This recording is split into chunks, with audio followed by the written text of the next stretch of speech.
Party Janasena party రాష్ట్ర కార్యదర్శి party ఇది మంచి ప్రభుత్వం. నిజంగా 100 రోజులు దిగ్విజయంగా పూర్తి చేసుకున్నాం. జనసేన పార్టీ అధ్యక్షులు పవన్ కళ్యాణ్ గారు ఎన్నికల ముందు తీసుకున్న నిర్ణయం వ్యతిరేక ఓట్లు చేయలేకుండా ఎన్డీఏ కూటమిలో అద్భుతమైన విజయాన్ని సాధించాం.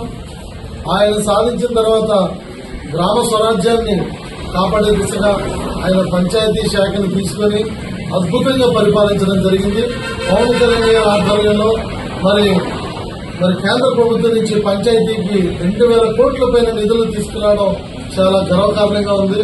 అలాగే ఒకేసారి రాష్ట్రం అంతా కూడా మనం 13,256 పంచాయతీ సభల్ని అన్ని గ్రామాల్లో ఒకేసారి నిర్వహించి మరి వరల్డ్ రికార్డు సాధించారు. ఈ ఫీట్ ఇంకెక్కడా కూడా జరగలేదు. అది పవన్ కళ్యాణ్ గారికే దక్కింది. నిజంగా అది పవన్ కళ్యాణ్ గారి యొక్క నాయకత్వానికి ఇది ఒక నిదర్శనం. ఇది అందరూ కూడా గమనించాలి. అలాగే పవన్ కళ్యాణ్ గారు ఈరోజు కేంద్ర ప్రభుత్వంతో మరి ఆయన ప్రతి అంశంలో కూడా కేంద్ర ప్రభుత్వంతో చర్చిస్తూ మరి ఈ రోజు ఎన్డీఏ కూటమిలో కీలకంగా మారిన పవన్ కళ్యాణ్ గారు మరి మన రాష్ట్రానికి నిధులు రప్పించడంలో కీలక పాత్ర పోషిస్తున్నారు. చంద్రబాబు నాయుడు గారితో కలిసి మరి ఉప ముఖ్యమంత్రి పవన్ కళ్యాణ్ గారు చాలా అద్భుతంగా పనిచేస్తున్నారని చెప్పి ప్రజలందరూ సంతోషిస్తున్నారు. ఇందులో భాగంగా మన పోలవరం ప్రాజెక్టుకి 12,500 కోట్ల రూపాయలు కేంద్రం కేటాయించింది. అలాగే మన రాజధాని నిర్మాణానికి అమరావతి కోసం 15,000 కోట్లు కేటాయించింది.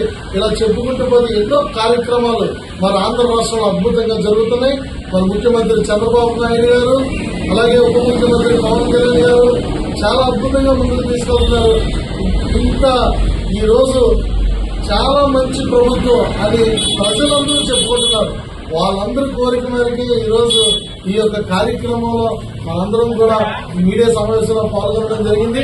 నిజంగా మేమందరం కూడా స్వరాజ్యం వచ్చి మరి పంచాయతీలకి మరి స్వతంత్ర దినోత్సవ వేడుకలకు 500 రూపాయల కన్నా మించి ప్రభుత్వం ఇచ్చిన దక్కాలు లేని పరిస్థితి నుంచి ఈ రోజు పవన్ కళ్యాణ్ గారు నేతృత్వంలో ఆయన నాయకత్వంలో చిన్న పంచాయతీలకి 10,000 రూపాయలు, పెద్ద పంచాయతీలకు 20,000 రూపాయలు చొప్పున మరి స్వతంత్ర దినోత్సవ వేడుకలకి కేటాయించడం అనేది ఒక అద్భుతమైన కార్యక్రమం. మరి జాతీయ జెండాకి పవన్ కళ్యాణ్ గారు ఇచ్చే విలువ మీ అందరూ తెలుసుకోవాలి. ఖచ్చితంగా రాబో రోజుల్లో మరింత ముందుకు తీసుకెళ్లి ఎన్నో అద్భుతమైన కార్యక్రమాలు, ప్రజలకు చేరువుండే కార్యక్రమాలు, ప్రజలు హర్షించే కార్యక్రమాలు చేయడానికి మరి కూటమి ప్రభుత్వం ముందుకెళ్తుందని చెప్పి తెలియపరుస్తూ మరి ఈ కార్యక్రమంలో నాతో పాటు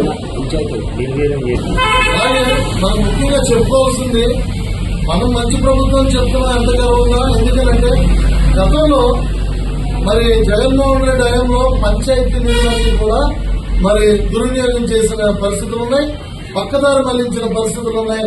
మీ అందరికీ తెలిసిందే. కానీ ఈసారి మరి గతంలో మీరు చూస్తే గెలిచిన సర్పంచులు మేమేం చేయాలి, నిధులు కేటాయించకపోతే పంచాయతీలో అభివృద్ధి ఎలా చేస్తామని చెప్పి ఎన్నోసార్లు బాధపడ్డ సందర్భాలు ఉన్నాయి.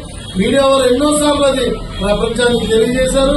ఆంధ్రప్రదేశ్ అందరికీ తెలుసు. కానీ ఈ రోజు కూటమి ప్రభుత్వంలో పవన్ కళ్యాణ్ గారి నాయకత్వంలో ఈ పంచాయతీ శాఖ మొత్తం కూడా తలెత్తుకునేలా గర్వంగా మరి ప్రతి పంచాయతీ కూడా అభివృద్ధి పథకంలో నడిచే విధంగా ప్రతి పంచాయతీ కూడా నిధులు కేటాయించడం, ఆ యొక్క సర్పంచులు మరి పంచాయతీ నిధుల్ని గ్రామానికి ఉపయోగపడే విధంగా ముందుకు తీసుకెళ్లే విధంగా మరి నాయకత్వం పనిచేయడం, కూటమి నాయకత్వం ప్రతి నాయకుడు కూడా అందులో భాగస్వామ్యం చాలా గర్వంగా తెలియపరుస్తూ మరి ఈ రోజు ఈ సంతోషాన్ని పంచుకోవడం కోసం ఈ మీడియా సమావేశంలో నాతో పాటు పాల్గొన్నటువంటి మా యొక్క జనసేన పార్టీ నాయకులు పురందాస్ అప్పలరాజు గారు, పాము గణేష్ గారు, ఎలవంచుల చంద్రరావు గారు, బసరి గోవిందరావు గారు, ధవల్ సింగ్ రాజయ్య గారు, సుందర్ సాయి గారు మరి ఇతర నాయకులందరూ కూడా ప్రత్యేకంగా పాల్గొనడం చాలా సంతోషం ఉంది.